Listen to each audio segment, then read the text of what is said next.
বিসমিল্লাহির রহমানির রহিম। আসসালামু আলাইকুম প্রিয় ভিউয়ার্স, আপনারা সবাই কেমন আছেন? আমি আলহামদুলিল্লাহ আল্লাহর রহমতে অনেক ভালো আছি। আশা করছি আপনারাও অনেক ভালো আছেন। আজ আমি পেঁপে আঁকবো।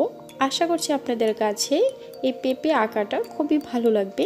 ভালো লাগলে প্লিজ আমার চ্যানেলটা সাবস্ক্রাইব করে পাশে থাকা বেল আইকনটা প্রেস করে দিবেন, যাতে করে পরবর্তী ভিডিও আপলোড হওয়ার সাথে সাথে আপনি নোটিফিকেশন পেয়ে যান আর পরবর্তী ভিডিওগুলো দেখতে পারেন। লাইক, কমেন্টস অ্যান্ড শেয়ার করতে কিন্তু ভুলবেন না। আর এই পুরো ভিডিওটা দেখতে হলে কিন্তু ভিডিওটার সাথেই থাকতে হবে, তাহলে দেখতে থাকুন।